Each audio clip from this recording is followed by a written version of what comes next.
Dans cette vidéo, je mentionnerai certains des problèmes courants que les véhicules Hyundai Kona 2018 à 2023 sont susceptibles de rencontrer. Numéro 1. Certains modèles Kona électriques de 2019 à 2021 ont été rappelés aux États-Unis parce que le système de freinage électronique intégré est sujet à des dysfonctionnements. La réparation a consisté à remplacer l'ensemble de freins électriques intégrés défectueux des véhicules concernés par une nouvelle unité améliorée et à reprogrammer le système. Numéro 2. Le roulement de l'arbre à vis sans fin de l'unité de direction assistée à moteur, également connu sous le nom de NDPS dans certains modèles 2019 à 2022, est susceptible de subir une usure anormale.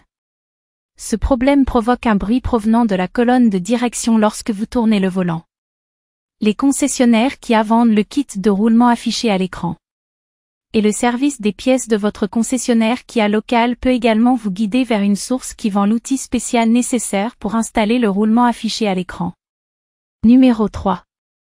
Certains modèles 2019 à 2021 équipés d'un moteur de 2 litres ont été rappelés aux États-Unis parce que les segments de commande d'huile des pistons n'étaient pas fabriqués correctement et endommageaient les parois des cylindres. Ce problème contribue également à une consommation élevée d'huile moteur.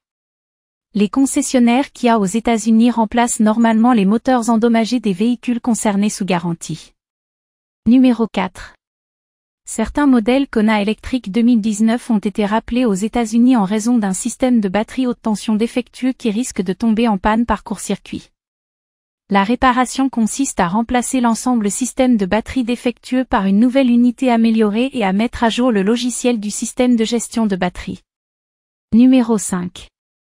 Le micro-interrupteur situé au bas du levier de vitesse de transmission automatique affiché sur l'écran est susceptible de subir une défaillance prématurée, ce qui fait que le levier de vitesse reste bloqué en position de stationnement.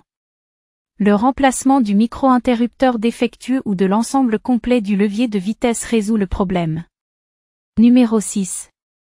Les moteurs à essence de ces véhicules sont susceptibles de souffrir d'une accumulation de carbone dans les orifices d'admission et autour des soupapes d'admission. Cela peut entraîner un ralenti irrégulier du moteur, des hésitations en accélération et une diminution de la puissance du moteur. Il est recommandé de faire appel à un atelier de réparation qualifié pour effectuer un décapage des orifices d'admission tous les 150 000 km afin d'éviter une accumulation excessive de carbone. Numéro 7.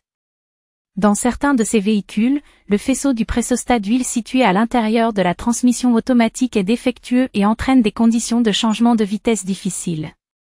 Dans les cas graves, la transmission reste bloquée en mode sans échec de 4e vitesse et l'ordinateur stocke généralement les codes P0880 et P088000.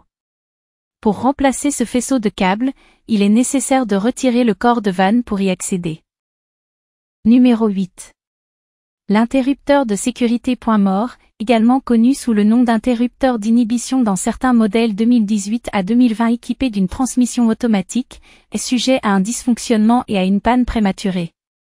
Lorsque cette pièce fonctionne mal, le moteur ne démarre généralement pas et les lettres P ou N ne s'allument pas sur le tableau de bord lorsque le levier de vitesse est en position de stationnement ou au point mort. L'ordinateur stocke généralement un ou plusieurs des codes suivants P0705, P0706, P0707 et P0708. Le remplacement de l'interrupteur de sécurité neutre défectueux par une nouvelle unité améliorée résout le problème. Ce sont quelques-uns des problèmes courants que les véhicules Hyundai Kona de première génération sont susceptibles de rencontrer.